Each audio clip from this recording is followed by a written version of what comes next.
Bonsoir à tous, on débute ce journal du Mercato du côté de l'Olympique de Marseille qui a une nouvelle idée pour son poste d'attaquant. Les Phocéens auraient en effet coché le nom de Luis Suarez, pas l'attaquant uruguayen du FC Barcelone mais son homonyme qui appartient à Watford et qui était prêté la saison passée à Saragosse. Cependant, selon son agent que nous avons contacté, il n'y aurait rien de concret, les intérêts viendraient plutôt d'Espagne actuellement. À Lyon, c'est du côté des départs que cela s'active. En Italie, on continue de parler de l'intérêt de la Juventus pour Houssem Aouar. Une offre aux alentours des 50 millions d'euros pourrait être transmise aux Lyonnais par le club du Piémont très prochainement. Celle-ci pourrait convaincre les Gones. Dans le même temps, Bertrand Traoré va bien faire ses valises pour Aston Villa.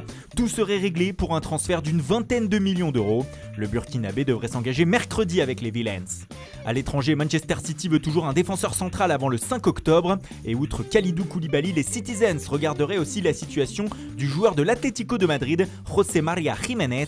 Mieux, ils auraient même fait une offre incroyable aux Colchoneros, un transfert de 89 millions d'euros, assorti de 5 millions d'euros de bonus. L'Atlético n'aurait pas encore répondu, mais souhaiterait le paiement de sa clause libératoire, à savoir 120 millions d'euros. On passe à notre focus du jour sur ces joueurs en galère à 3 semaines de la fin du marché des transferts. Ils sont soit bloqués par leur club, soit au cœur de négociations houleuses, soit libres, mais pour le moment leur situation n'évolue pas et ils ont jusqu'au 5 octobre pour décanter la situation. C'est le cas notamment de Gareth Bale au Real Madrid. Les champions d'Espagne en titre et Zinedine Zidane veulent s'en débarrasser une bonne fois pour toutes, mais avec son énorme salaire, personne ne vient toquer à la porte afin de venir le recruter. Du coup, rien ne se passe, à tel point que le Real envisage de lui signer un gros chèque sur ses années de contrat restantes pour qu'il parte libre. Même situation pour Mariano qui est aussi indésirable à Madrid. Benfica était à quelques pas de le recruter mais l'attaquant a tout fait capoter. Il faut dire qu'il touche un salaire confortable dans la capitale espagnole et ne veut pas partir. À Barcelone, la situation est bloquée pour Luis Suarez. L'attaquant uruguayen ne veut faire aucun cadeau à son club en exigeant qu'il lui paye sa dernière année de contrat avant de filer à la Juventus. Mais le Barça compte ses sous et refuse pour le moment. Le dossier reste donc en suspens et pourrait finir par agacer la Juve. Samuel Umtiti aussi est bloqué en Catalogne alors que Ronald Koeman ne compte pas sur lui, mais aucun club pour le moment ne voudrait le sortir de sa galère, pas même l'OL qui pourrait discuter avec Barcelone d'un éventuel transfert de Memphis Depay, mais les blessures récurrentes du champion du monde 2018 freineraient les Gones. Personne ne vient chercher non plus pour le moment Julian Draxler au PSG, mis sur le marché par les dirigeants, l'Allemand ne fait pas d'effort non plus pour chercher, lui qui profite d'un salaire confortable dans la capitale. Même chose pour son compatriote à Arsenal, Mesut Özil.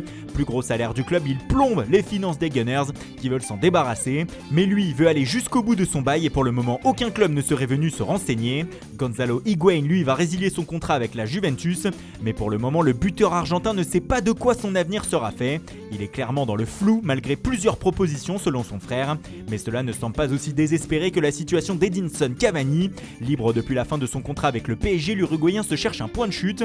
On a parlé de Benfica, de la Juve, de l'Atlético et on apprend même aujourd'hui que Cavani a appelé 2 fois le Barça pour offrir ses services, sans réponse positive pour le moment. Un appel du pied, comme vont probablement essayer d'en faire 2 joueurs libres français dans les prochaines semaines, Hatem Ben Arfa et Samir Nasri. Son contrat après leur expérience ratée à Valladolid et Anderlecht, les 2 espoirs déchus du football français vont tenter de trouver un dernier challenge excitant. Et puis c'est officiel, Yann M'Vila quitte Saint-Etienne. Le milieu de terrain français rejoint la Grèce et le club de l'Olympiakos où il a signé pour 3 ans. Séville de son côté a fait signer le latéral du Sporting, Marcos Acuna, pour 4 ans.